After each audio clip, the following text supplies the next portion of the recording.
surgery is not necessary for the treatment of the patient with infertility. And I agree that the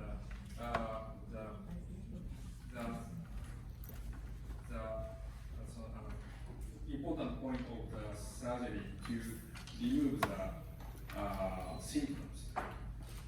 So, do you think you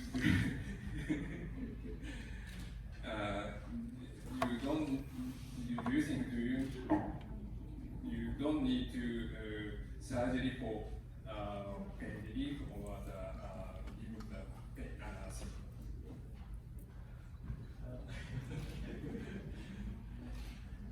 I think because of the title is for fertility management, so I don't actually touch on pain at all, because I know the pain is actually, you need a surgery for that, Prof. But I think because of the title is for fertility management, so all my presentation is based on just a role playing for each part of that. Yes. So, yes. In our data, the previous publication showed that for the recurrent pregnancy loss, the patient with the recurrent pregnancy loss, adenomyosis may be effective to remove the next pregnancy loss. So I think that if we selected the indication of the surgery, not the individual implantation failure, but also the we select the patient in the recurrent implantation recurrent pregnancy loss. The surgery is very effective, I think. So, Professor Hiroda, do you have any opposed opinion about the opinions that raised by the Professor Hampton, or any question, or so that you can do some rebuttal for the opinion, something like that? And he said that the protocol of the IVF, he recommended the freeze-on strategy, but its freeze-on strategy is beneficial for all infertility patients. So not only the adenomyosis patient, but also all the treatment, freeze-on strategy is beneficial. So it's not specific to the patient with adenomyosis. So do you think about that? He will have his rebuttal time. Also,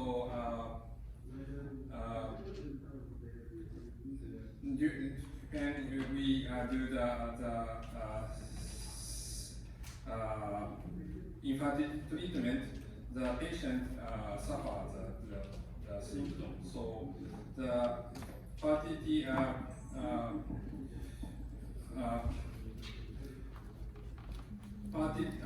fertility as well as the symptom control is also important for the total patient treatment. So do you think that, as mentioned by Professor Hampton, that actually the medical treatment without surgery can deal with everything and improve the fertility? Is that works well, or how is it going? Actually, I think we should do the infertility treatment first. But if there is no efficacy of the medical treatment, in my opinion, I should do the myomectomy as a next option. What's your opinion that about what the medical treatment cannot achieve, so that you pro for which part? So you are for the motion of the adenomyosis. Something, for example, which part of that you should do surgery for that part?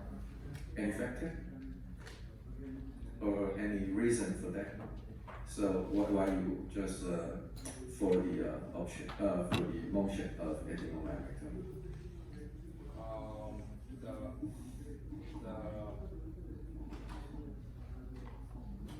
When we choose the type that choose the type of the adenomyosis is very important because in his data all the adenomyosis included the fertility treatment, but I showed that the type of depend on the infertility outcome is dependent on the type of the adenomyosis. For example, the adenomyosis with endometriosis, the adenomyosis is in the outer side of the myometrium, and the pregnancy outcome is better than the bigger adenomyosis, diffuse adenomyosis, or the intrinsic type adenomyosis. So all the data contains all the adenomyosis. So if they select some of the patient, I think the pregnancy rate reduced in adenomyosis. Okay, thank you. I think the important point of that is that depends on the type of the disease and the location and severity. Yes, thank you. So maybe we move to the next speaker, Professor Hampton, the rebuttal time.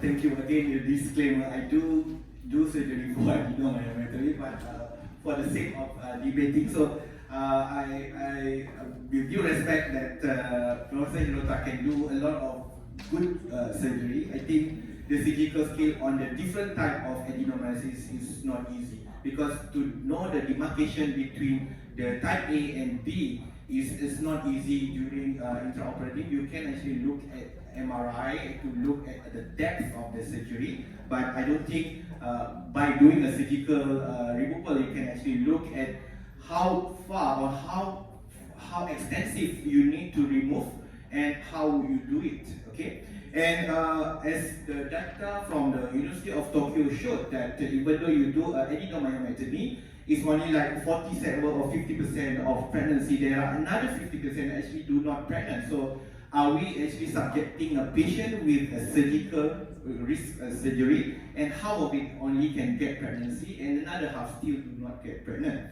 And also post IVF treatment, I think I know we all agree that phase-all strategy is the main thing now. But in addition, for patients with adenomyosis, we can have further downregulation of the adenomyosis before we do the frozen embryo transfer. But I think I do agree we can still do surgery, but we can actually think of doing a medical management to improve the fertility of treatment. And there's also a study that showed that even though you don't do anything and you give GnRH analog, there are reported pregnancy following the GnRH analog. Thank you very much. I have a question. You told that there are lots of factors for infertility in case of adenomyosis, like growth itself, uterine abdominal contractility, uterine contractility, sperm problem, physical testosterone, and so on. But in case of donor oocyte cycle, pregnancy rate is improved. So keeping everything in situ, how does it improve pregnancy rate? So is it the problem with oocyte? According to your explanation, you see that problem is rising with oocyte, not with uterus. I think from the oocyte donor, we know that if you take out the embryo quality or oocyte quality, you still have a similar implantation rate. And when we do medical management, we treat patient systematically. We are not treating the uterus only, who actually can prevent, maybe you can improve the implantation rate. However, you won't be able to improve the ovarian causes, the uterine motility. So I think with medical management, instead of doing a surgical focal removal of the adenomyosis, will help patient going for an IVF. That's my argument on that. And if you use freeze-off protocol, so in case of adenomyosis, can I go for longer treatment? In that case, instead of GNRH analog, as it has got lots of adverse effect. So can you use LNG for a long time, and it can get better result to reduce the mass, and as well as other negative factors which will be reduced in terms of medical treatment. So is it better to give instead of long downregulation, we can keep her on LNG for a long time, 6 months to a year? To be honest, Prof, I don't have data on it. The one that I've given you, the generation, is what I found. I have experience on its own patient, actually. She has repeated implantation failure. Then I picked up mobile and freeze the breast. And after 1 year of LNG support, they transferred and got pregnancy. And it was a diffuse adenosis, so it was become a bit smaller from previous tests. That's actually make my argument is better, so you can still do a medical management to improve that. But I have not gone through any study that actually give LNG before the FET. Maybe some practice, but not published, so we don't know. But the one that I found is actually GnRH analog. The long term by Suri et al. Actually improved the FET outcome in patients who are already given the GnRH analog after 56 days. For 3 months only, not more than that. GnRH analog and letrozole. Combined effect of GnRH analog and letrozole is better in this Okay, thank you both of these speakers. And now we just close the debate, but now just reverse to the normal situation. Let's come back to discuss the how to improve the fertility management of adenomyosis. So both the medical treatment and surgical treatment. So I'm curious, Professor Hampton, may I ask, as you say you do surgery, and what's your opinion? The real opinion, not the role playing. Also your thought, your opinion against your previous argument. To be honest, I don't do surgery like Professor Hirota do it. I just do a simple adenomyotomy. I don't do posadas or triple flap surgery. So probably my surgery is not as good as Professor Hirota. So, but I still do patients with heavy menstrual bleeding and pain with fertility adenomyotomy. Okay, but in my opinion, in my concept, that has two levels. The one is for symptom control. The second is for fertility improving. So for the surgery, no doubt about that for symptom control. So what's the opinion? How is your opinion about the fertility improvement of adenomyotomy? If the patient, I think if the patient has a period of fertility, I will straight go for IVF. I don't do surgical management. And also with GnRH analog, we have an added advantage where we give the GnRH analog and we can start the stimulation whenever we want as a short flare, and it reduces the cost for the patient and also reduce the time of treatment for the patient. So for the fertility treatment, it's real that you do medical treatment, not surgery. For the fertility treatment, and how's the opinion from the Dr. Hirota? What's your opinion for the fertility purpose? I agree with Dr. Hamza, and in my opinion, regarding the recurrent implantation failure, the adenomyotomy is not so effective for the improvement of infertility. And once the adenomyosis become advanced type, there are no effective treatment for fertility. You mentioned in your slides that all the mechanism why the adenomyosis may cause infertility. So you mentioned about some of the factors, some of the KRAS change or anything. So does it change after adenomyotomy? Sometimes difficult. Then I think the prevention of the advanced progression of the adenomyosis is very important. So I recommend that the protection treatment like MHIUS and Dialysis stop the progression of the adenomyosis. So once the progression of the adenomyosis stop, I think the fertility, uterine receptivity will maintain.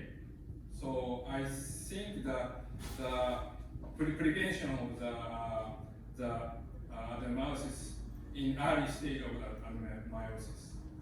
So you said could the marina in the something like that, the medical treatment, or you do surgery to stop the progression? Yes. Do surgery In to stop the very early progression? stage, I recommend the use of the protection or the stopping the progression. Before surgery or after surgery? Before surgery. So will you do surgery at that time? Especially For the fertility purpose? Yes, especially the young women with adenomyosis, I recommend the use of the protection in early stage of adenomyosis. Okay. So if there's any question from the floor, then that's welcome. What about HIFO? No surgery, no medical treatment. Is there experience of HIFO? I'd like to put an opinion in because recently, and over a year, we have a HIFU in our institution, and interestingly, they have good results. We're yet to collect prospective data on fertility, but there were two who got pregnant, adenomyosis. One was spontaneous, the other was after frozen embryo transfer. And the results are very encouraging. I will not say fantastic. I'm not going to shall we say, over advertise it, but it really puts a third option in the hands of fertility doctors. And the patients have a faster return to, you can actually initiate your ART sooner than the recovery after surgery. But of course, we're still collecting data, but it's not even invasive. It's not invasive, it's radiologic, and we're able to get good results from myomas. I was showing Neil a patient who had an adenomyoma posterior, 8 centimeter, beautiful. You know that 8 centimeter, as a surgeon, I would have done it had I not had HIFU in our institution. But like I said, I put my hands in my pocket and gave the patient to my colleagues who did a good job. And I was showing him the post-op MRI, and it was beautifully reduced. So we will wait for outcomes for that. So the message is that when there's a very large adenomyoma, then you do some intervention that is non-traumatic, then just to eliminate its effect, and then the patient gets pregnant. So doing something that's not really total medical treatment, but actually you do some destruction on this tumor, right? So what do you think what's the mechanism? Definitely it's debulking, that's one. The bulk can be reduced. Two, of course, it's some kind of myolysis. It's like extirpation. So whatever active cells that are producing all your inflammatory agents there are able to decrease in terms of effect. So that will subsequently hopefully promote pregnancy. So one of the questions from Dr. Hampton's slides is that you mentioned about the endometrial receptivity, the ovum quality, the embryo quality, something like that. And another question is, adenomyosis is a disease located in myometrium, not the endometrium. It's endometrial disease, but located within myometrium. If without handling or excising it or doing any procedure to do the myometrial lesions, could it improve the fertility outcome? So actually in HIFU experience, they really did something to disrupt the myometrial lesions. So is myometrium really plays some role there? So you have to do something.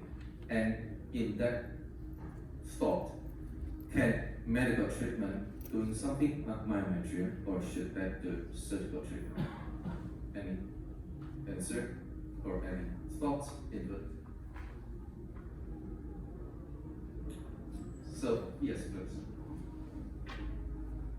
Just like to widen the discussion a little bit and sort of throw a couple more questions out there. That I mean, it looks, you know, one's getting reasonable results from the surgery, but the complication rate is very high and it's very scary, isn't it? So close to 20% chance of you know, percruta or profound preterm birth, and a 3% chance of uterine rupture that could be doubly fatal.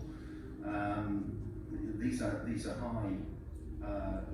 high complications, and they are no doubt in the hands of the surgical enthusiasts, the surgical experts, in the hands of the rest of us.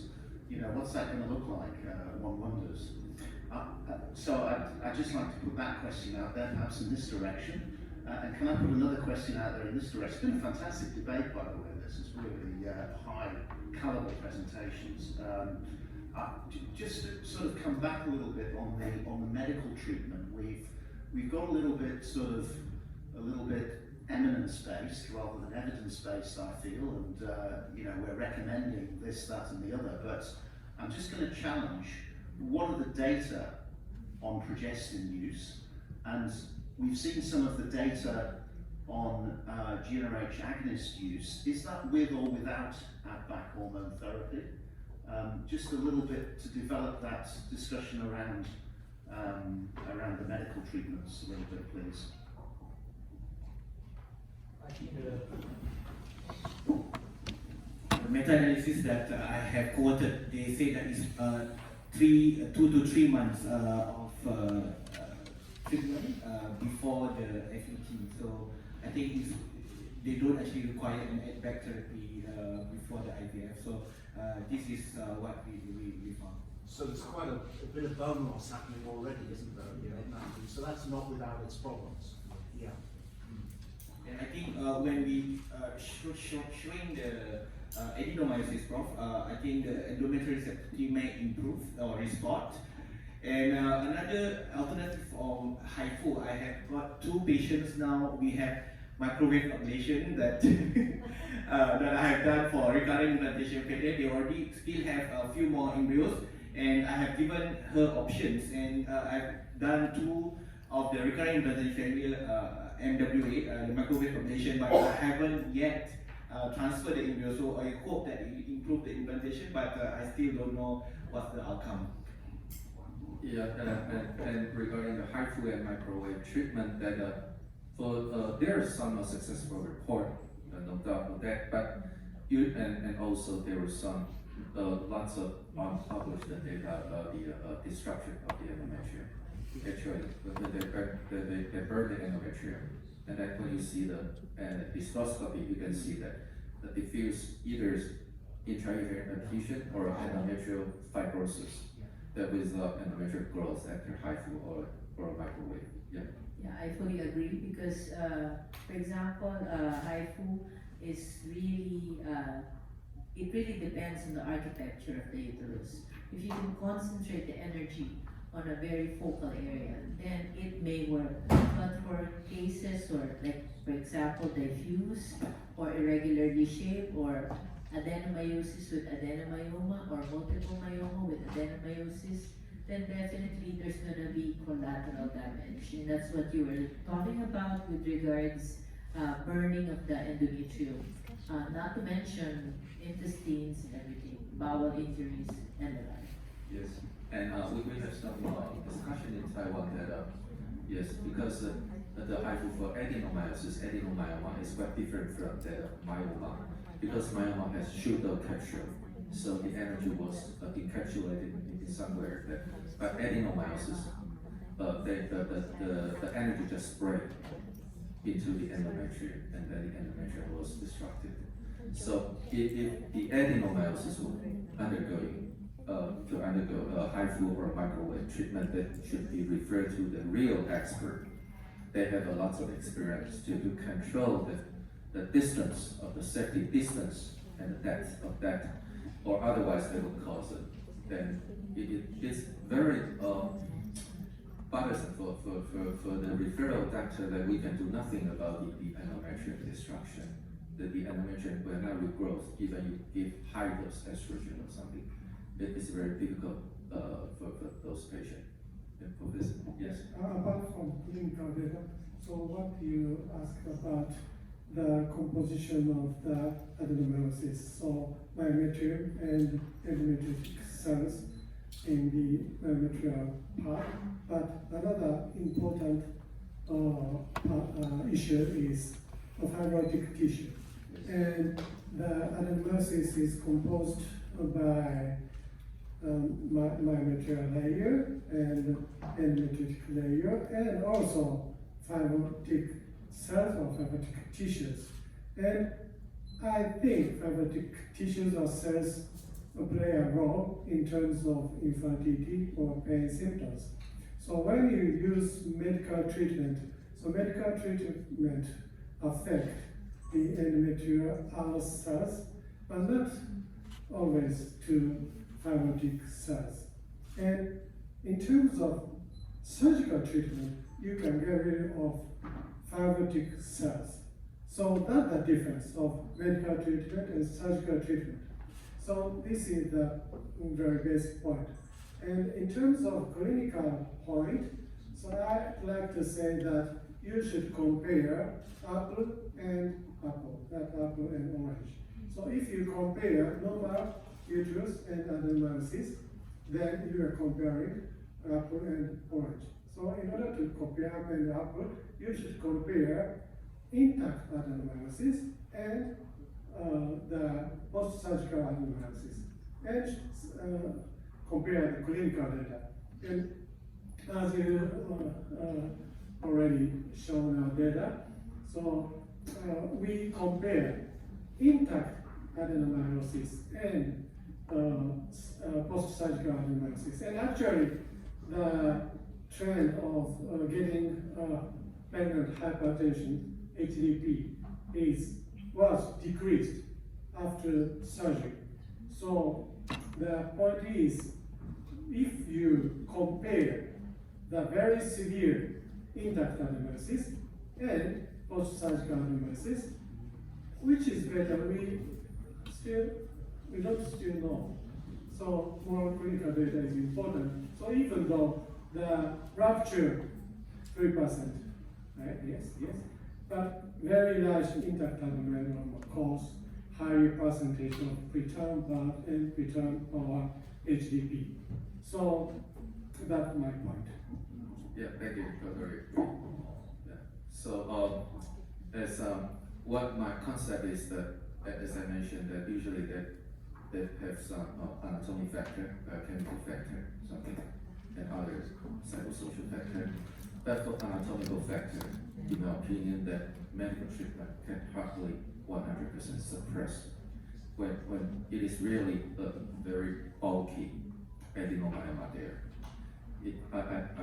I cannot see that the medical treatment a very satisfactory suppression of the bulk of the adenomyosis. And it is really one of the main point why that causes infertility. And that's the reason why I think the HIFU can do that. When you disrupt the myoma and make it shrink and they get pregnant, I think it's reasonable for that. And also you disrupt not only the bulk of the adenomyosis, also they disrupt the lesion, the adenomyotic lesion that secrete chemokine, cytokine, inflammatory factor, or the autoimmune maybe of that, maybe everything like the correction of that, or maybe improve so that get pregnant. But maybe sometimes the medical treatment giving GnRH agonist can also achieve to suppress all the biochemical factor. As far as I remember, Dr. Osuka, you mentioned how large is that you can give the GnRH agonist that they would have for the fertility outcome. 10 centimeters? 10 centimeters or more Yeah. should have harmful effect for pregnancy outcome. Yes. And sometimes it degenerates during pregnancy. Oh, sure. Yeah, But the first step is to get pregnant. So yes. So depends on the severity of the degree. If it is within less than 10 centimeters, and when you give GnRH agonist, the CA125 will decrease, right? But in lots of the cases when you give GnRH agonist, no decrease, or the bulk is still there, no decrease. In my opinion, in that situation, we should consider surgery. So that depends on the severity and the patient's age. Just as mentioned before, the patient's factor, disease factor, both of them should be considered. Yeah, maybe it's also related to the composition of the cells, so fibrotic cells there, Yes. only adenomyotic cells. If it is fibrotic tissue, I don't think it's a medical treatment. Composition. Yes. So, any questions you would like to raise for the discussion? Yes, please.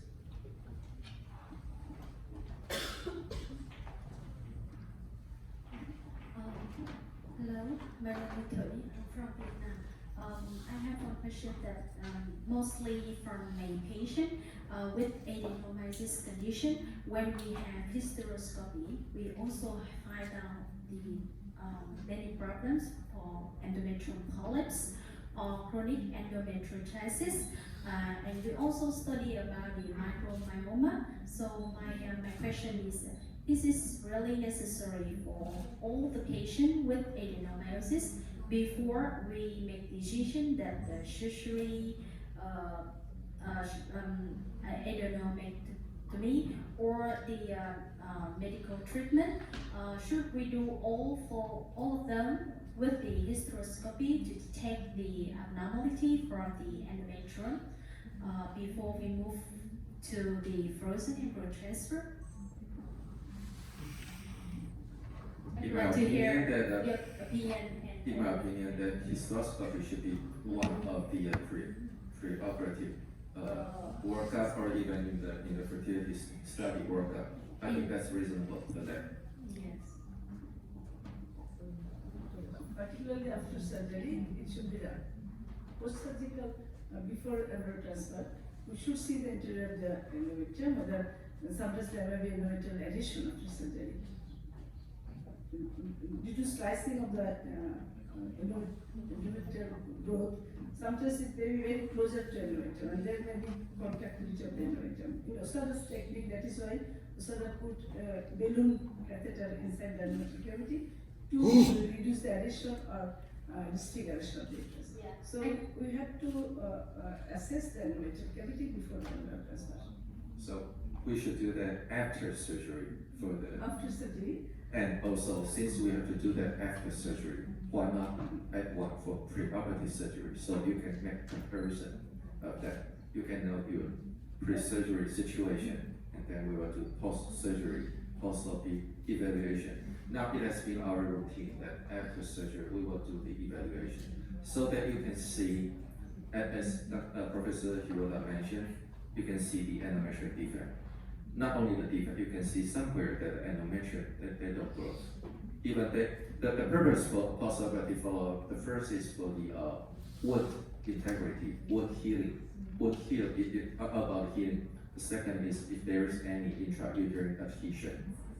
Sometimes, so if there's any adhesion, we can do that to lysis that as early as possible. It will be more easier to do that. So, and during the evaluation, you can see the defect. Sometimes the wound defect. Sometimes you can see that at that area, actually Professor Hiroda showed that the endometrium don't grow but he mentioned maybe 3 months later or something, the defect shrink. Yes, you can see that. That's the question. Another that, how do you think, why at that region, endometrium did not grow, right? Yeah, fibrosis maybe do that too near to the endometrium? Probably. After medical treatment, if you find that endometrial growth is optimum, then if number of embryos are enough, then you can do transfer without hysteroscopy. But if there is failure of implantation, then you should do hysteroscopy to see interior, in my opinion. But if number of embryos are few, then we should not have the chance of embryo implantation. We can do hysteroscopy before present ultrasound if number of embryos are less. Yes. Yes, please. It seems to me that, you know, we're generating some knowledge about this and a lot of understanding, but we'll never have any answers until we organise an RCT, dare I say it. And you know, in Asia Pacific, if we're not going to do this, then I don't know if anybody is. I mentioned earlier on that there are almost no, if any, randomised trials among patients with adenomyosis. Sorry, endometriosis got plenty. Adenomyosis, RCT data, does anybody know of any? And I mean, honestly, you know, we're splitting hairs a little bit when we're saying, well, do you need a hysteroscopy first? I think first we need some hair before we start to split them to define the subgroups in which different interventions work. Let's first define whether the interventions work per se in the overall group, and then we can start to look at subgroups where there are biomarkers that push you down the surgical pathway or push you down the medical pathway. Yes, please, can we have an APAC big RCT on this? We've got such a lot of expertise in the room. I think it would be unforgivable if we didn't move on this soon. Yeah, thank you. That's really a great work. Yes. Yes, because when reviewing all the literature that we can say, sometimes we think that too many confounding factors between all the literatures. Patient's age, you did not define. The patient's age, you did not define the how do you do the surgery. Then what's the location? What's the severity? Anterior wall, posterior wall, that make all difference. How much must you remove? Dr. Kish's paper mentioned that the size you remove is a factor. The more you remove, is the worse. It is the negative factor. It means that we just something like a joke that simple case you don't have to do surgery, but difficult case you do surgery, no benefit. Yeah, so like that. So maybe, but the beautiful for the prospective study is that you can define all the situation. Yeah, to make it more harmonized. Yes. Yes, please. For the predictive therapy for adenomyosis, for example, HIFU or microwave, the microwave guy, they will say that they can monitor the temperature inside the cavity, so they can effectively prevent the possible endometrial thermal damage. So they claim that this should be better than HIFU. So I don't know if everybody's agreeing. Hopefully, but as the current situation, practical point is that we receive many referral cases here, all the endometrial breakdown, the damage, after they do the treatment. So Did they carefully monitor the temperature during the microwave? I don't know if they do that, but hopefully they can do that, because after the damage we can do nothing.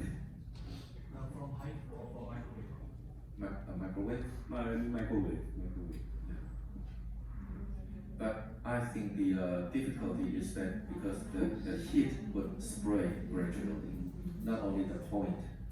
It is different from the myoma. They don't have sugar capture, so they spray. You cannot expect how they spray through the myometrium or something. Any question or any input? So